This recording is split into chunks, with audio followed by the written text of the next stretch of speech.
तांत्रिक बाबा ने रूही को अपने जाल में फंसाकर ले गया एक खतरनाक गुफा में, जहां अंधेरे के बीच छिपा था एक ऐसा राज जो सब कुछ बदल देने वाला था।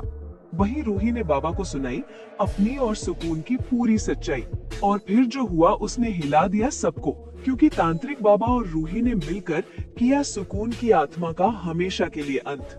पूरी सच्चाई जानने के लिए बने रहिए वीडियो के एंड तक। गुफा के भीतर चारों ओर अंधेरा और रहस्यमयी माहौल फैला हुआ था।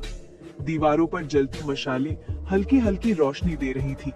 ऐसे में बाबा रूही को लेकर गुफा के बीचों बीच पहुंचते हैं। उनके हाथ में एक लोहे का त्रिशूल और गले में काले धागों की माला थी। बाबा की आंखें लाल और चेहरा बेहद गंभीर। वे रूही की ओर देखकर कहते हैं, आज तुझे मैं मुक्ति दिलाकर सीधा पाताल लोक पहुंचा दूंगा, वहां से तू कभी वापस नहीं आ सकेगी। ये सुनते ही रूही के पैरों तले जमीन खिसक जाती है। उसकी सांसें तेज हो जाती हैं। वो सोचती है, अगर बाबा ने मुझे मुक्ति दे दी तो मैं कभी सुकून से, नहार जी और अपने परिवार से नहीं मिल पाऊंगी। मैं उन्हें कैसे बचाऊंगी? रूही कांपते हुए बाबा के सामने हाथ जोड़ती है और रोते हुए कहती है, बाबा आप मुझे गलत समझ रहे हैं। मैं कोई बुरी आत्मा नहीं हूँ। बुरी आत्मा तो वो है जो मेरे घर में रह रही है।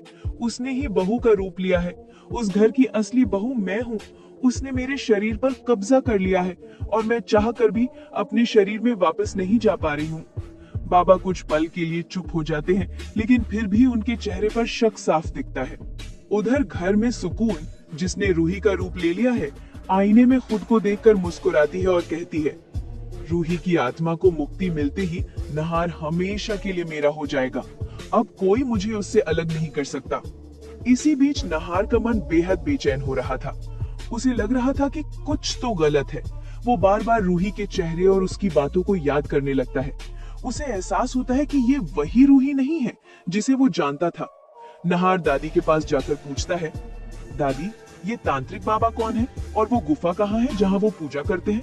मैं उनसे मिलना चाहता हूँ और पूछना चाहता हूँ कि क्या सच में हमारे घर में सुकून की आत्मा मौजूद थी?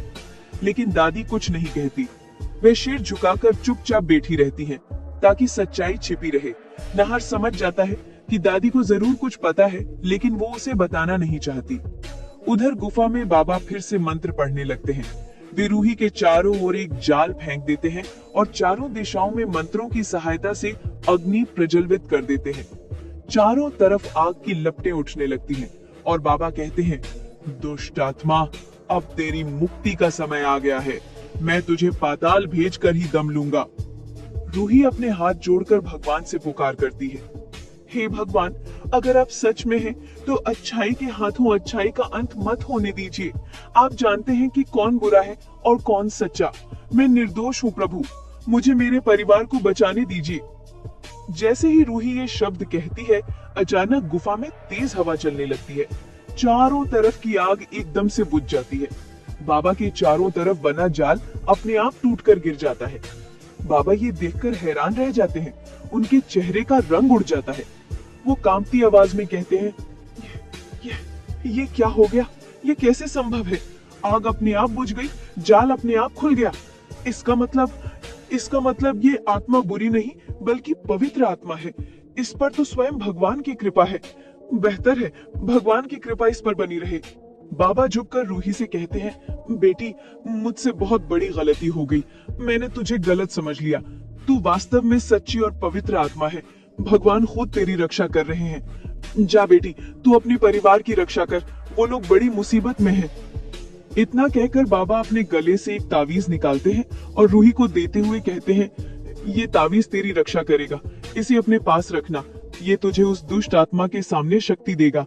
अब जा और अपने परिवार को बचा। रूही भगवान और बाबा के चरणों में झुक जाती है और आशीर्वाद लेकर गुफा से बाहर निकल पड़ती है। उसकी आंखों में अब डर नहीं बल्कि दृढ़ संकल्प था। वो सोचती है, अब मैं सुकून को उसके पापों की सजा दिलाकर ही रहूंगी। मैं अपने परिवार और नहार जी को उस आत्मा के चंगुल से आजाद कराऊंगी।